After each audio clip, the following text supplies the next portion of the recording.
I'd like to introduce Rachel Burgess, to the Black Country Geological Society.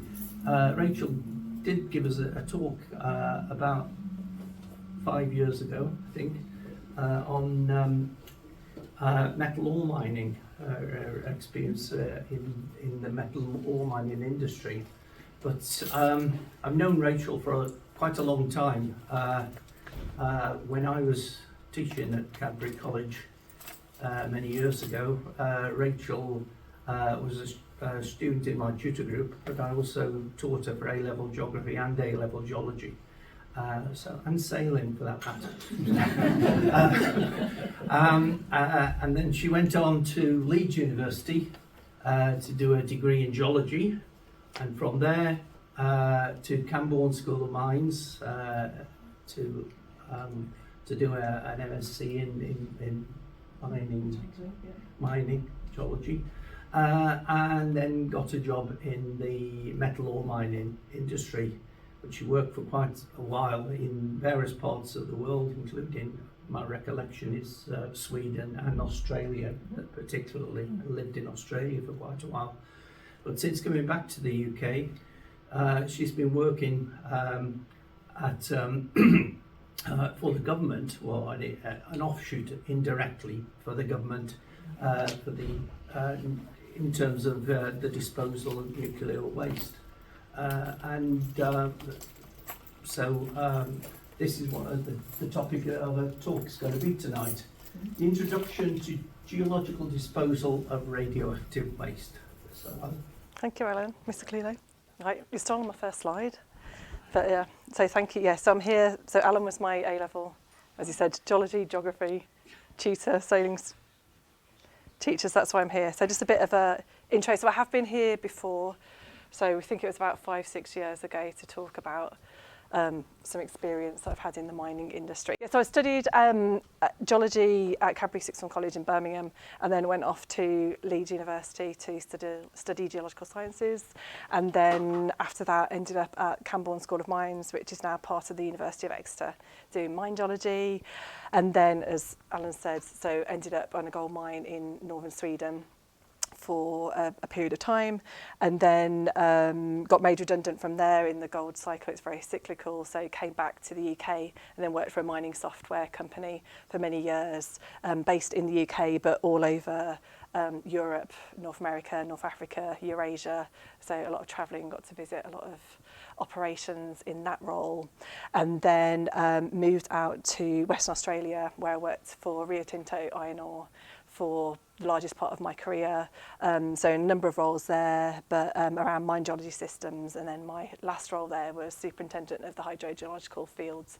team and projects there, and then came back to the UK about 10 years ago now, and did a couple of things. We had a family, so had a bit of a career break, and actually the last time I came to speak to you, I think I was working for HMRC, which is a bit of a random place for a geologist to be, which it was, but I really, really enjoyed that. So all the things that I've done in my career, like I never imagined that I'd be anything to do with the nuclear industry, didn't know much about the nuclear industry, still only know a little bit about the nuclear industry.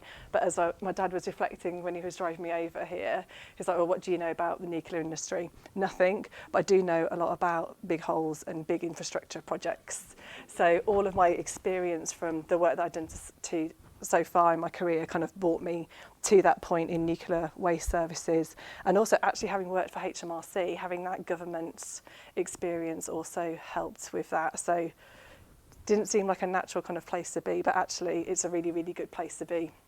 So current role at the moment is with Nuclear Waste Services, and actually one of your member, Jonathan, used to work for us when we were in the previous version of radioactive waste management.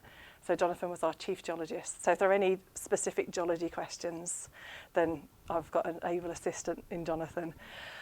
So I've been there now I joined just before COVID, so actually not long after I spoke to you last time. So I've been there for 4 years now. So I head up the team called Site Evaluation, and it's our job, or my team's job, to put together the holistic evidence base of the underpinning information to inform where a site that we will select in the future to go forward to host the nuclear waste in the UK, to the higher activity nuclear waste. So that's what my team do.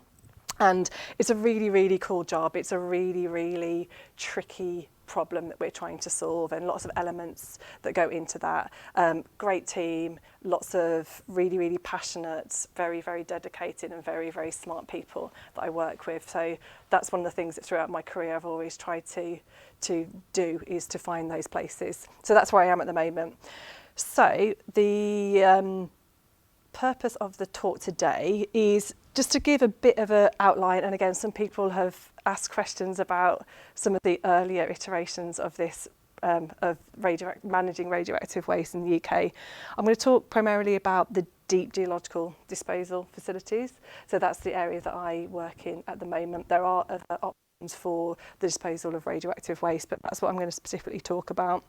I'm going to give a little bit of knowledge around the legacy waste, where that comes from, a bit of a history of radioactive waste management in the UK, which again some of you are familiar with. I think you said 30 years ago you had someone coming to talk about this the first time we tried to do this.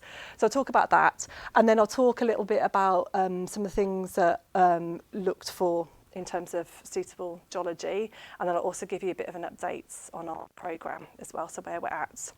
So there is a lot of information. We'll see how we get on. I do have a timer here as well. Happy to take questions either as we go along, so if there's anything that kind of comes into your mind, then please do that. Otherwise we can wait till the end, whatever works. Okay, so nuclear waste services. So we are the organisation that is, as Alan said, so it's arm's length government organisation. We're part of the NDA, so the Nuclear Decommissioning Authority. So we have the job of looking after and managing the radioactive waste that the UK generates. And we're part of what's now called DESNS, which was previously BAYES, which is Department for Net Zero and Energy Transition. I forget all the names, but formerly BAYES. It was easier to remember then. So the organisation also includes the low-level waste repository, which is up on the west coast of England in Cumbria. And then the area that I work in is all about the GDF, so the Geological Disposal Facility. So that's about burying deep underground the higher activity radioactive waste. And our mission is to manage the radioactive waste sooner. So that's who we are.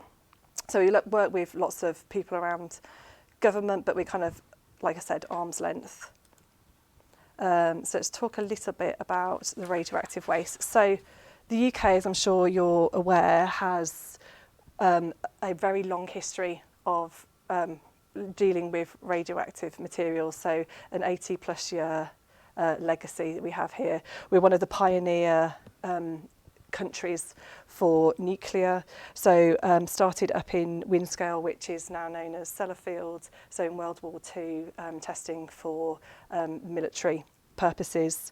And then in the 50s, you can see the Queen there opening the first nuclear power station at Calder Hall, which is in Windscale, also in the northwest, and that was in the 50s. And then research reactors that have been around the country in the late 1940s. Also, there's reprocessing of material that's happened at Sellafield, and electrical production and power generation. So I think at the moment, 20% of our energy now comes from nuclear power, and also things that we need to consider are what the inventory for disposal might be from future nuclear, with nuclear having a bit of a renaissance in this country. So there's a lot of legacy waste and things that we have benefited from throughout history, that now we have a responsibility to do something with that waste to make it safer for the future.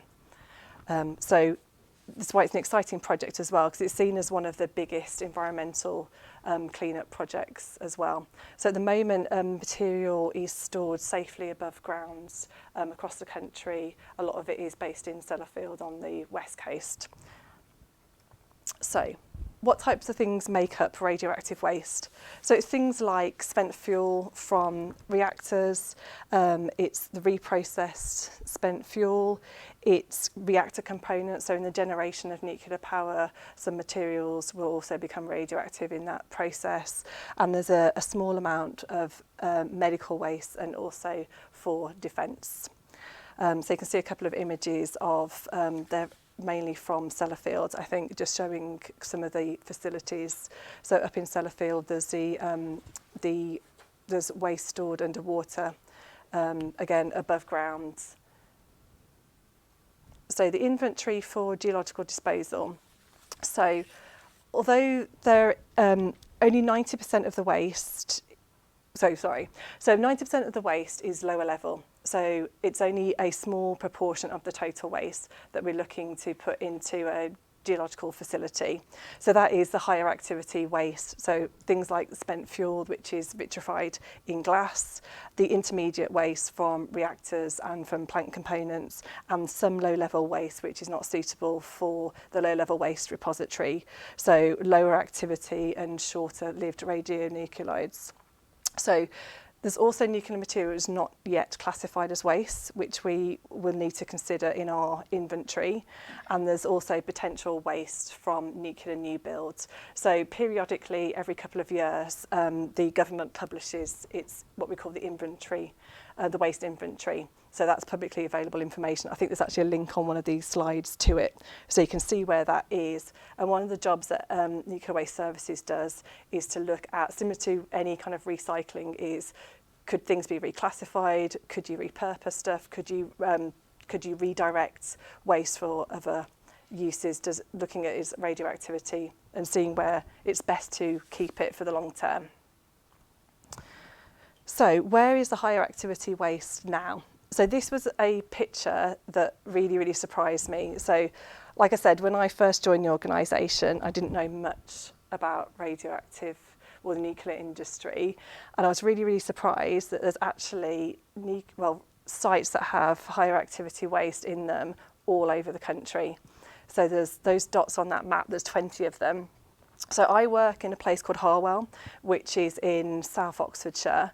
And when I first arrived there, I was really surprised that there were people walking around like airport security with big guns. And that's because there was a test reactor on the site. So we have the nuclear constabulary going around site. So there's a lot of this material already here and also transported around the country as well, which really, really surprised me. I don't know if kind of surprises everyone. I just thought everything was at Sellafield. But yeah, and obviously Hinckley. So I'll talk a little bit about the history of this. So this is a long-term, as you know, you've had someone talk to you here before about this. So this isn't a new challenge. So this challenge was identified all the way back in the late 70s in the Flowers report, where it said it would be irresponsible and morally wrong to commit future generations to the burden of dealing with the waste when that generation have enjoyed the benefits. So that was back in the 70s, and we're still grappling with that challenge. So what have we been doing to try and deal with that? So I'm going to go through a couple of slides now, which talks about a bit of the timeline of things that have been attempted in the UK so far, and then where we're at now. So you mentioned that someone came from NIREX, so that was the first attempt at geological disposal. So that was back in the early 80s. So there was a moratorium on I don't like that word dumping, but we've all seen those terrible images of people putting barrels off the back of boats. So that obviously was made illegal, and for obvious reasons. So there was a need to do something with the waste. So they looked for where they could have deep geological disposal. So they looked primarily in the Sellafield area. So it ran from the early 80s into the 1990s. It looked at characterising the rock around the Sellafield area. So they drilled around 20 deep boreholes. They conducted some seismic surveys. You can see a cross-section to the right there. They did some hydrogeological testing, some water sampling. So the proposal was ended after the inspectorate, they wanted to put an underground rock characterisation facility to be able to do long-term experiments, to be able to see how the rock behaved at depth. So there was a proposal put into the planning inspectorate to have this underground rock lab, and it was rejected in the late 1990s due to the lack of transparency around why the Sellafield area was chosen, and when there were concerns around some of the groundwater in that area. So one of the lessons that was learned from that was that there was a lack of transparency and a lack of trust with that process. So a couple of people that I've spoken to before, when people speak about nuclear, it has certain connotations, and I think as an industry it's had a bit of a history of a bit kind of cloak and dagger, and we don't really talk about anything and we don't really share information. So that has been something that hasn't been particularly beneficial to some of the work that we've been trying to do. So lessons learnt, there was a lack of transparency. Political involvement can also be a bit of a challenge as well with things. So there was a comprehensive policy review by the House of Lords Science and Technology Committee, and that showed that there was that lack of trust with decision making, and that the general public should be involved in the process earlier. So after that, the Committee for Radioactive Waste Management, or CORM, which is an independent committee, was set up, and they still now today provide independent scrutiny to us. So I have periodic meetings, and my colleagues have periodic meetings with CORM to discuss what we're doing in the programme, and they offer advice to us on things that we're looking at or doing. So CORM were commissioned to have a look at what disposal options might be available. So this was in 2006. So they looked at different options. So you can see on the image there some of the things that you might have seen that people have talked about. So why can't you put it underneath an ice shelf? Why can't you put it in a subduction zone? Why don't you just blast it into space? So they looked at lots of those options, and they concluded that the safest, and this is internationally recognised, the safest way to dispose of the higher activity waste is to bury it deep underground in stable geology. So that was their recommendation. And there might also be short to medium term interim surface storage as required, and also for the government to have a watching brief on any new technologies that appear. So that is still the idea that we're working on now as well, is for that so to bury it deep underground. So that was CORM. So after the CORM decision on deep geological disposal, there was a white paper in 2008 from MRWS, which was Managing Radioactive Waste, on the implementation of geological disposal, and it was the first volunteer siting process. Again, the only real focus was on Sellafields, and went to planning, and the local council said yes, but the county council said no. So again, the political interference kind of had an impact on the programme at that time as well. So there was another review of the policy, and which is where we get to what we are currently working on, which is the current policy, which was released in 2018, which is it's a consent-based policy. So for this, what that means is that we need to have a willing community and also a suitable site. So the community is front and centre of everything that we do. So we can't go and look across all of the country and identify an area. We have to have a community who want to work with us and who come to us to want to know more about the process. Then we look at the suitability of the site. So we have some policies that we work to, and we also have underpinning guidance that goes alongside that. So Wales is combined with that but has its own policy, and Scotland is devolved, so they're excluded from our work here. So the concepts of geological disposal.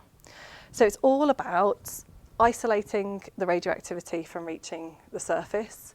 It's about containing the hazard, and it's about being passively safe. So those are all the things that we are trying to, what we're trying to get from the suitability of the geology and the suitability of the sites. So it's also a highly engineered system as well. So the geology is really, really important because that's what we say keeps the system passively safe. So what that means is there would need to be no human intervention in the future to maintain safety. But it's also highly engineered. So there's some examples of some of the containments that the waste would be in, so depending on the type of waste that it is. So in steel canisters surrounded by concrete, and then cement and then rock around it to keep it contained. Also for the higher activity waste, that'd be vitrified in gas, and then also in metal containers, and then that bentonite clay as well with a low permeability, and then rock. So that's the concept of geological disposal. So what does a GDF look like? So these are some illustrative designs of what a GDF concept might look like in the UK. So it will be between 200 and 1,000 metres deep. So it needs to be at least 200 metres because we need to make sure that it's safe from any future climate change, any glaciations. So that's that. And then deeper than that, then we don't think we'd be able to go, we'd want to go any deeper for that for engineering and geotechnical reasons. It's multiple engineered barriers, and that will be dependent on the host rock. So the rock will dictate what the design looks like and what the engineered solutions would look like. And the idea is that once it's filled and sealed, it will be no longer to be required to be actively managed, but that's for future generations to decide how they would like this facility to be managed and monitored in the future. So you can see from the drawing, so this one at the top, so you can see a surface facility here above some, think of it like an underground mine, so kind of shafts and drives if you're familiar with that. We say that the surface imprint is probably, for operation, is about 100 kilometres squared, 1 kilometre squared, and then the facility could be either directly underneath or maybe some distance from a surface facility that you can access via an access way to where the underground GDF facility would be. So in this image, it's under the sea because in the UK currently, the options that we are looking at are all in the inshore. So that's in that, the sea that is within the 22 nautical miles from a coastline. Those are the options that we're looking at the moment, but it could be, and other countries have theirs directly underneath a surface facility. So, what are we looking for in the geology? So, as you can imagine, it needs to be quite a specific geology. So, it needs to be tectonically stable, which for us in the UK is less challenging than some of our sister organisations who are in places like Turkey and having to deal with massive earthquakes. Looking for low permeability of the rocks to retard any movement of gases or fluids through that. We want it to be resistant to climate change and any future glaciations. We want it to be thermally stable rock, and so we're looking for quite dull, very old and stable types of rock. So as a geologist, and again Jonathan might have a view on this, it reminds me of in iron ore, people always used to say that iron ore was really, really boring, but actually it was like there's other things that make it interesting. For a GDF, we're probably looking for more boring geologies will be our preference than more exciting ones. So the government commissioned some work around geological screening to look for suitable rock types. So suitable rock types for GDF are some of these things. So examples, so high strength rocks, so like granites, gneiss, those crystalline rocks, which are very strong, they're easy to construct, so we like them from an engineering perspective, and very low matrix permeability. So some of our sister organisations like Sweden and Finland, so those are the types of rocks that they're looking to construct their GDFs in. Also lower strength sedimentary rocks, so like clays and mudstones. So again, that low permeability and allows for absorption of the radionuclides and fractures self-sealed. So France, Switzerland, Germany, those are the, Belgium. Those are the types of rocks that they're looking for their GDFs, and also evaporite rocks, so things like salt rocks, halites, those kind of things.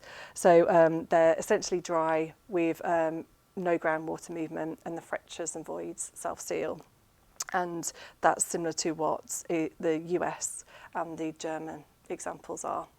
So those are the types of rocks that we would see as being most favourable in the UKT. So there was a national geological screening. So this was a piece of work that was undertaken by the British Geological Survey, I want to say in the noughties?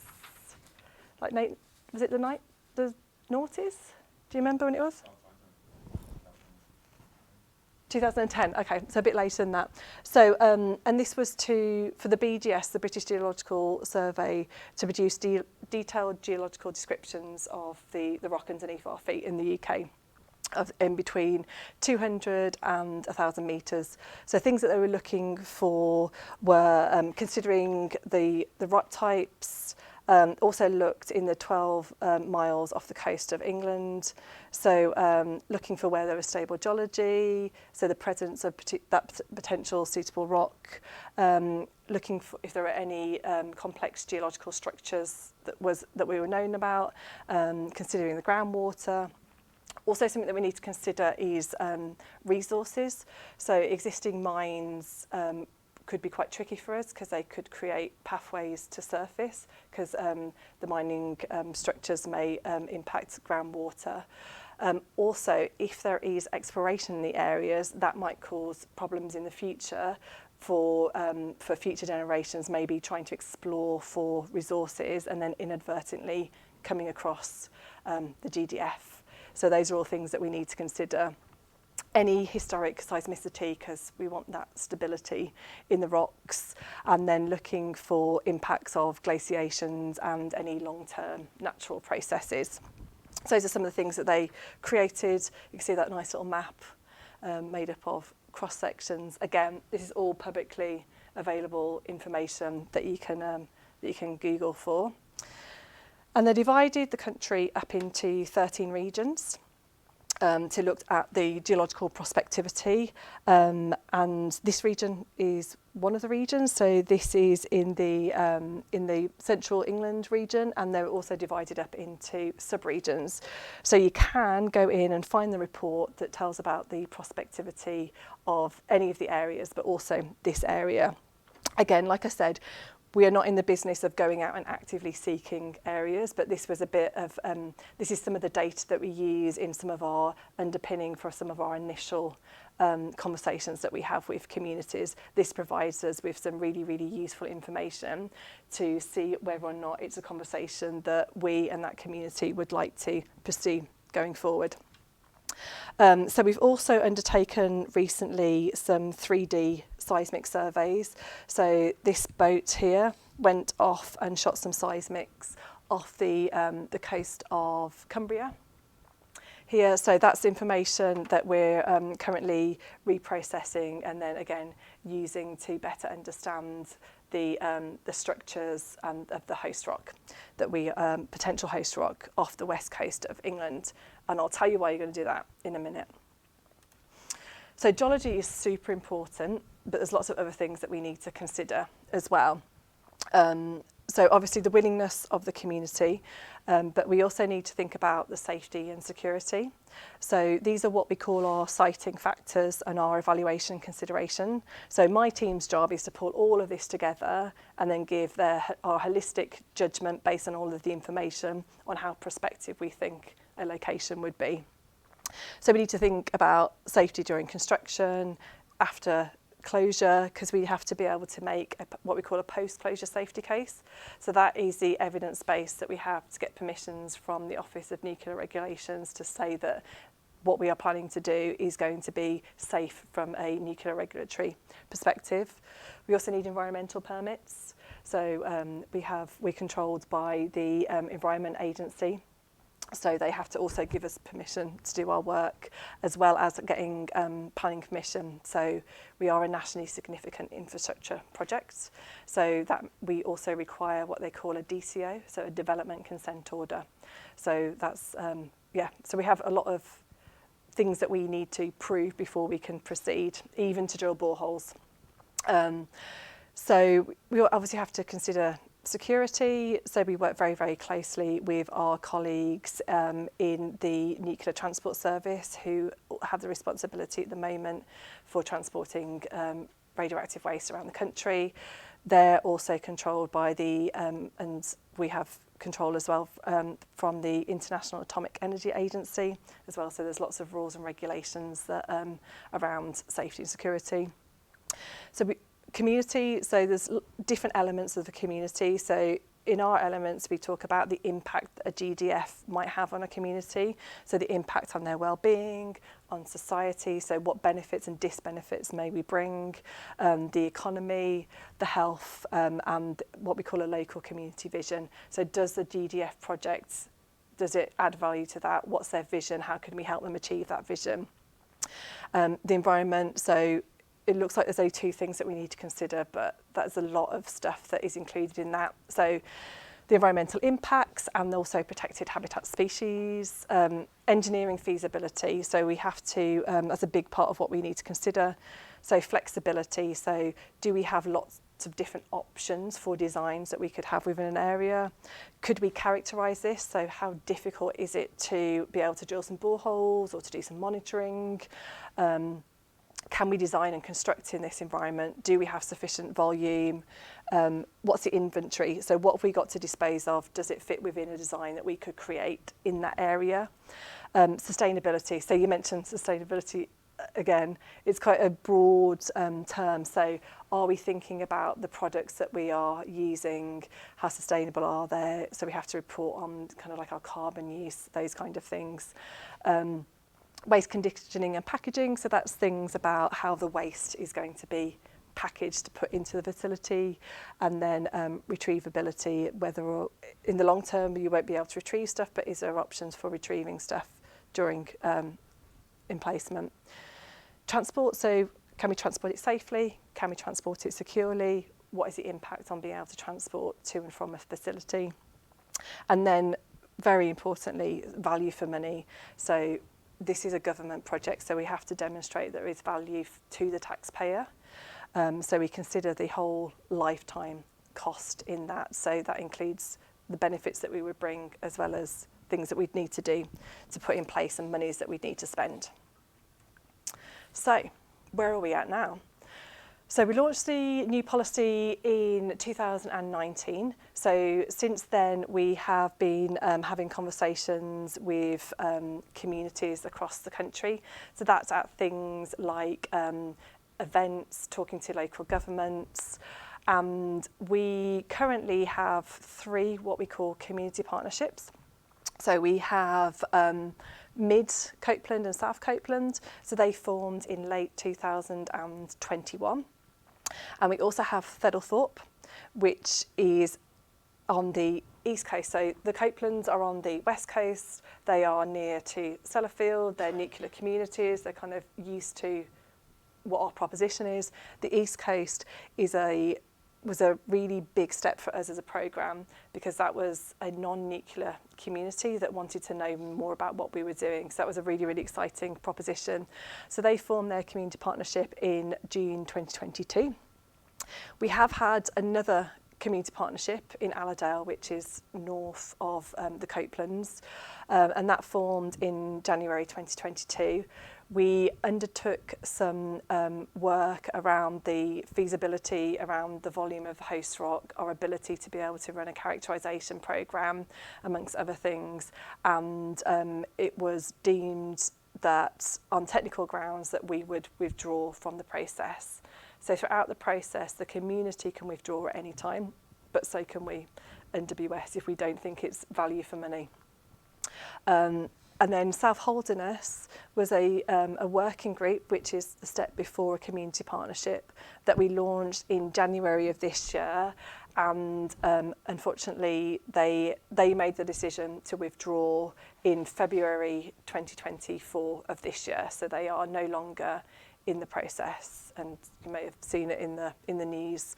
So this is a major step in this programme, because this is the furthest that the programme has ever got in its entire history. So it's really, really big. So at the moment we are managing that portfolio of communities. We are undertaking studies to inform work that we'd like to do in the future around drilling boreholes. So we need to get permissions from government, from the Secretary of State, and we also need a development consent order and environmental permits to do that drilling programme. But that's what we are all working towards at the moment. So this is just a bit about some of the geology in those areas. So the host rocks of interest, as I said, the geology that we're looking at is actually in the inshore. So that was a community request that came from those groups, is that they didn't want us to look under, like onshore. They wanted us to look in the inshore, so underneath the sea. That's their preference. It's not anything that we need. There's not like a stipulation that we look under the sea. So over on the west coast, this is these are probably your pictures actually, Jonathan. These are pictures of some on-land outcrops. So Mercia Mudstone Group from the East Irish Basin. So they are Triassic mudstones and sandstones plus some halites, and it's highly heterogeneous. So we've done, like we said, we've done some seismic work to better understand some of the structures. Over on the east coast in Thistlethorpe, which is in Lincolnshire, it's the Anghone Group in the East Midlands Basin, and it's Jurassic, and it's fairly uniform grey claystones, so it's quite thick, it's quite laterally extensive, it's less variable, potentially easier to characterise and understand. It's also slightly, we think, analogous to our sister project in France, but we need to do more work to better understand both of those settings. So, next steps. So as I said, so work that we've done so far is to look at that historic information. So that's any historic drilling data, any periodic, journals, the NGS geological mapping. We've conducted seismic survey on the west coast. That's being processed, and our next step now is to work towards seeking permissions for drilling programs in the future, and then hopefully to construction, and then to closure and decommissioning. So that's the end of my presentation. Can I personally say a big thank you to both Rachel and Jonathan for bringing us up to speed from 30 years of our previous knowledge, and showing us what a complex process, but an engaging process the current process is. And I think as well, from the map we showed of the current facilities that hold the high-level nuclear waste, wasn't it comforting that there's nothing near us in the middle? Except for Holland. So could I ask you all to thank Rachel for the most wonderful lecture in the usual way?